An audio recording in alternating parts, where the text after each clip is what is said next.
Hi, everybody. I have been having a tough day today emotionally, and I thought that, why not do a video on it? It's not the kind of thing that most people would think of, but because I'm trying to be honest and include you guys in my journey, I decided to go ahead and kind of, release some things through this video. One of the things I've learned in my life is that there is nothing new under the sun. There's nothing we face that no one else has ever faced or dealt with. Your problems, regardless of what they are not unique to just you. Doesn't mean that you need to share it with everybody, but it does mean that you're never truly alone. And so, my issues, are just sometimes I just feel like adulthood is just not what I thought it was going to be. And I'm having some struggles in a couple of areas. However, I'm trying to learn to channel those struggles into a positive direction. And that's what I'm really working on. When you are an emotional eater and a food addict, you have to work twice as hard as everyone else on controlling your mind so that you don't fall back into your old habits. If you can't conquer this, it doesn't matter what else you do. It doesn't matter how many detoxes you do. It doesn't matter how many cleanses you do or how many times you go to the gym. If you can't control your triggers, you're never going to be continuously successful. And today, my eating has been off track a little bit. Not really bad, not compared to where I was before. I didn't get what I wanted to get, and then my daughter was like, oh, I just miss the days when we would have junk food on Saturday nights. And because that's what we used to do, right? Hey, when you're a food addict, when you love to eat, you want to take everybody with you and you hang around with other food addicts so y'all can get together and eat a whole bunch of bad food. And so we would go to Quick Trip on Saturday nights and I would get the pretzel there with their fake processed cheese sauce or whatever. So I haven't had one of those in about 9 months. Sometimes I still kind of want it, but I wouldn't really call it a craving because I can easily just be like, nah, I'll just have this or whatever instead. But Saturday nights is one of the hardest nights not to eat, period. And so right now I'm not even hungry, but I'm eating some rice noodles with vegetables. That's ridiculous. And I hope to one day evolve to a level where I don't even do that on Saturday night on a bad day or whatever, but I'm not quite there yet. So that's how it stands right now. I've learned not to beat myself up about things like that. What I really wanted was DeVito's 375 pizza, cheese pizza, tomatoes and olives or whatever, and some lemon pepper wings.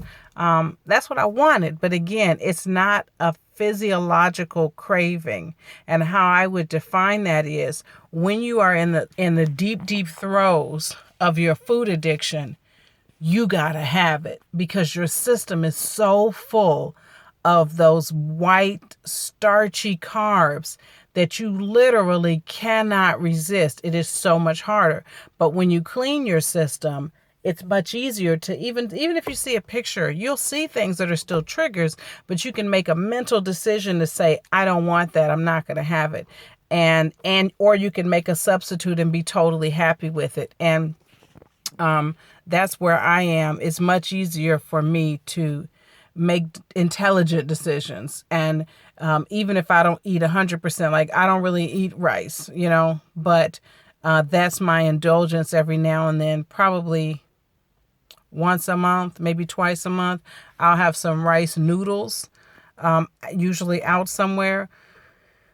And so this is my time to do that. And I just need your prayers because I need to make sure that I get up tomorrow and I stay on track. I feel like I'm at this crossroads now. I have this last 25 pounds to go. My ministry is in front of me. I know what God is calling me to do next. And boy, wouldn't the enemy love to let me get dragged under by the stresses in my life and what I don't have or wish I had or whatever. We all have things that affect us emotionally.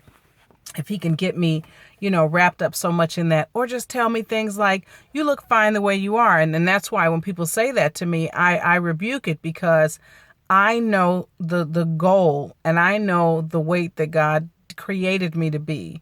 And this is not yet it. And every time in the past, I've hit this number before, about 6 years ago. And I stopped because I started thinking, I'm fine. You look good just like this. I'm still a size 16. That's still plus size. It's not okay. It's not 100% healthy. I don't monitor the scale per se, but I know that I'm not yet at optimal health, and that is the goal. And so I'm not going to say that. I'm not going to agree and say, I will say, well, I'm doing pretty good, but I'm not going to say I'm looking great, especially because just from a mental perspective, this is the closest I've been to getting to my ideal size in 20 years. I've been at this weight before, and I've been at this size before, but my mind was not there, and I didn't have a greater purpose and calling on my life. And so I know what it is. And I feel like that's why I'm dealing with warfare in other areas to try to distract me from that goal. And let me tell you something. If you are a food addict and an emotional eater, and a person who struggles with their weight, you cannot get yourself back together and get your health on track. Even if you don't struggle with weight and you just have health issues and you need to eat better, you can't get there unless you're obsessed. You have to wake up every morning and this is the first thing on your mind. And I have been living in this mentality for 8 months. It's the longest I've been this hardcore. Even when I was vegan before, I was still a junk vegan. I still ate sugar and a lot of things like that. And so to be at this level, I am obsessed. It comes before almost everything in my life, just in terms of being always in control of what I'm doing, what's my plan, what am I having. The fasting that I've done periodically has helped me to deny myself food until I could get to a better choice. And I highly recommend that. And in the book that I'm writing right now, I'm going to give you guys details on different levels of fasting that you can do and detoxing and the why. And I'm self-experimenting, right? I've done a few days, a 7-day, a 10-day. This fall, I'll be doing one much longer where I'll be offline for a while so that I can come back, report results from my own experience and help you guys, because I think it's just critical to the journey. So anyway, I just wanted to share that. I hope it helps somebody. You can do it. The biggest roadblock is you. It's you not thinking you can do it. And so then that stops you from arming yourself, educating yourself, joining a community of people who's doing like you're doing. Make no mistake about it. Food addiction is just as deadly as drug addiction. There's no difference. Just like an addict fights to gain control over that drug and stop relapsing, we do the same thing with food. I know what I'm talking about. I have a family full of drug addicts. It is the same thing. We have to resist temptation just like they do. Even with the temptation right in front of us, we have to get to a higher place where we learn to choose things that our body actually wants, and we're eating to live, not eating to feed something that will never, ever be satisfied. And so know this, I believe in you. You can do it. If I can get off the couch, so can you. If I can get in the kitchen and pull together some simple meals, so can you. I'm praying for you. Please pray for me. Thank you.